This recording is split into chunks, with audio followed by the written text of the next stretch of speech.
you know, I come to a point where Chicago niggas be like part one. You know what I'm saying? They pop out the bam, I'm damn, this bitch busting, woo woo. I got something that I can build off of. So right after that, like, you know what I'm saying? I'm like, okay, cool. I hit him with part two, woo woo. Now, anyone that would go on YouTube and look back, you know what I'm saying, they'll see the evolution from Chicago niggas be like part one to Black Chicago be like part 104. Even with the name change, that name change, I believe it took place part 20. And the reason being for that is I wanted that like that like phenomenon to grow, and I just felt like that N word was slowing it down.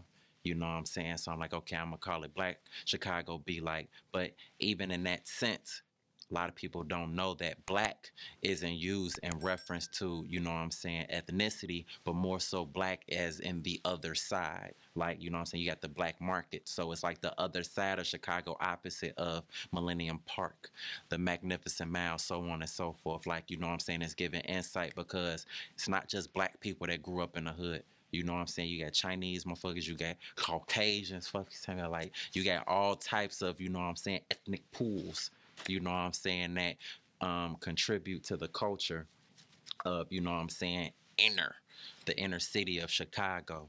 So, you know, I start off with the videos. It's just me in the videos and me doing all the voices. Like, you know what I'm saying, male and female. Then at some point, I start bringing in characters. It was some point after, I want to say, Black Chicago be like 20, where I tried to the narrating angle. It didn't start off with that. You could hear everybody. It was different situations, just Chicago situations, like, you know what I'm saying. And I was covering everything. You know what I'm saying, from I had early Chicago videos. I had a motherfucking buck 50 hat on, like, you know what I'm saying. Motherfuckers trying to run bitches. Like, I covered everything. Like, you know what I'm saying. And I get to a point where I'm bringing in women, and it was a hair store, a weave store that had paid me for promo, and I had a female in the trying to remember what her name was. Definitely shout out to her. I had her in the thick as hell, beefy as hell. You feel me? Walked the bam. I did the little story, and that shit went up. Like, it went all the way up. So I'm just like, damn. Like, then that's when I started doing the narrated stories. And, you know, even with the narrated stories, to a lot of people, it'll seem like just random content that I was putting out, but there was actually a science to that. One of the most important sciences of those productions was relatability. You know what I'm saying? Covering different scenarios that, you know what I'm saying, motherfuckers from not just in Chicago, for all around the world have experienced. It was just more so I was just covering it on how a motherfucker from Chicago, you know what I'm saying, handled it. How motherfucking Chicago spoke in the midst of it, thought in the midst of it. Like, you know what I'm saying? Different places in the hood where you'll come across some type of danger from, you know what I'm saying, motherfuckers in your peer group. But, you know, that Chicago thing where I see niggas on the corner, and then I got the little radar on them and I'm scanning them to see what they motherfucking risk factor is. You know what I'm saying? What is the potential chance of them possibly having pole on them? Like, you know what I'm saying? Like, just all type of relatable shit. Like, and as it grew, you know what I'm saying, that at this point, even like the 20s and the 30s and the 40s of the parts of the Chicago Be Like series, I'm on the phone.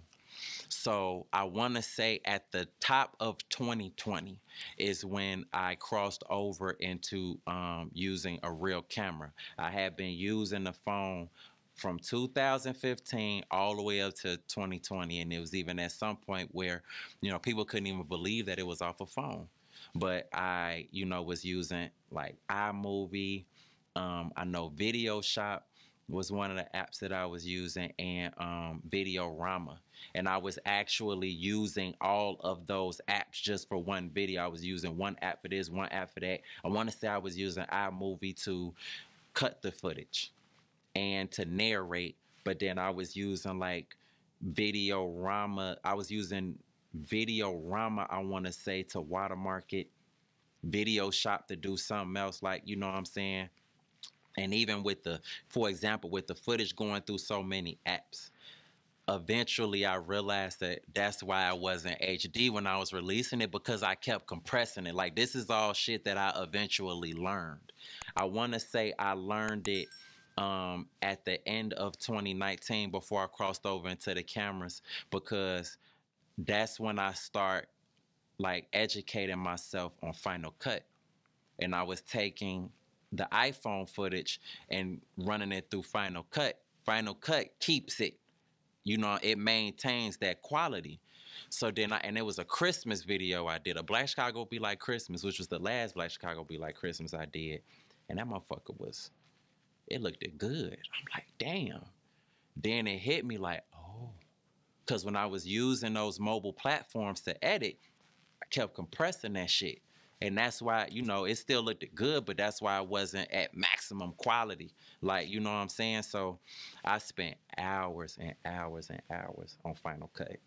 Spent hours and hours educating myself on the I had when I got a Sony A7 III, still using that motherfucker to this day. Educating myself on, you know, all ISOs, f-stop, like, you know what I'm saying, aperture, like, you know, Final Cut, using plugins, and you know what I'm saying, all this shit. Even a stabilizer, like, you know what I'm saying. Start off with the I want to say the Ronin S2, if I remember correctly, and you know, just studying that shit, because when I pulled it out the box, that motherfucker looked like Chinese. I'm like, you know, how the fuck am I supposed to? But I'm taking out my cord, I'm tightening shit.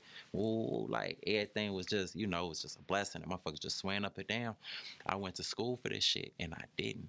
Like, you know what I'm saying? And that's one of the things that, you know, I always make sure to preach to motherfuckers, is that I'm not doing anything that you can't do.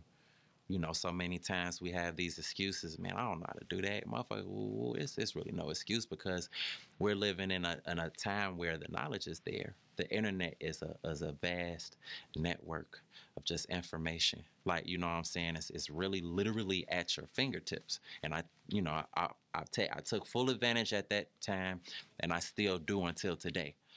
I'm learning the camera, you know what I'm saying, Final Cut out the bam, then, you know, I start off with the Sony A7 III and a 50 millimeter Sony prime lens.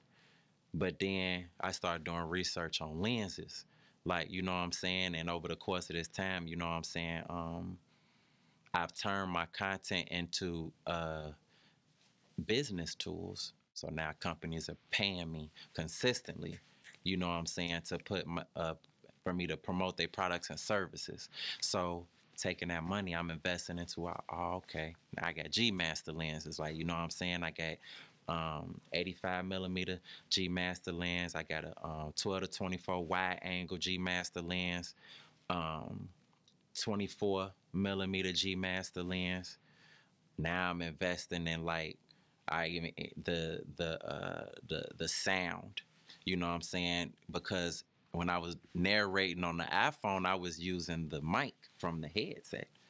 Now, okay, now I got the Blue, I think the brand is Blue something, Yeti. Got the Yeti mic in front now, like, you know what I'm saying. Now I'm narrating through that, like, you know what I'm saying, and over the course of a period of time, okay, how do I make these motherfuckers generate more impressions? Now we're crossing over into peak times and peak days, and I'm realizing the importance of even thumbnails on YouTube. Like, you know what I'm saying? All of those contribute to impressions. And, you know, over the period of time, like, I'm just steady learning and growing, and even, you know, constantly trying to reinvent the videos. And even most recently at the top of this year, because you can't stop with the reinvention. As quickly as you can, you know what I'm saying, take something to a place, motherfuckers that just go, you know, people have a short attention span. During the course of this process, I've learned that people are a lot like children. It's flashing lights, and, you know, you have to keep them entertained. Like, you have to pull them in. So me having to figure out how to reinvent the videos, that can never stop. And even at the top of this year, you know, I came up with the concept and the idea of making the Black Chicago Be Like narrated stories interactive. So now we're at the end of it. Now all of them are in 2 parts now. So now, you know, at the end of the video, got a situation, I'm gonna ask y'all, what should I do? Drop in the comments, what should I do? And whatever y'all say, that's what's coming next. Like, you know what I'm saying? So I notice I go from like 4 to 5,000, between 3 and 5,000 comments. Now it's 10, 15, 18,000 comments. Like, you know what I'm saying? Because everybody want to know, like, you know what I'm saying? Did I do what they told me to do? Like, you know what I'm saying? So, man, the science of the shit is crazy. The algorithm, and you know, you have to study the algorithm because satisfying the algorithm is different for each platform. TikTok is more sweet than Instagram, but then TikTok is more strict than Instagram. Like, but then Twitter can be more stronger than Instagram, but then also Twitter isn't as strict as Instagram. Twitter, you could have motherfuckers on there fucking like right there, and they not taking that shit down. Like, you know what I'm saying? So it's just like you really have to learn each platform and try to figure out how to, you know what I'm saying, use it to its maximum potential. My following started on Facebook. You know what I'm saying? I started on my personal page. Then eventually I realized in order for me to be able to like professionalize and monetize, I needed to go over to the like page. So I used the traffic on my Facebook page to build my like page. My like page is currently at 2.7 million followers on there. But then at some point I realized how important Instagram was. Instagram is important from my understanding. When we talk about platforms and how each one contributes to your brand, Instagram determines your earning potential, and how much you can charge for events. Like, you know what I'm saying? When I would read articles about different artists and public figures, I would always notice that at the end of the article, they cited their Instagram. So then now, okay, that showed me just, okay, that Instagram is important. So I use my Facebook to help build my Instagram. So it's like, okay, now my Instagram currently is at 1.1 million followers. But somewhere in between, because I wasn't always on YouTube, I want to say in 2018 is when I realized how important YouTube was.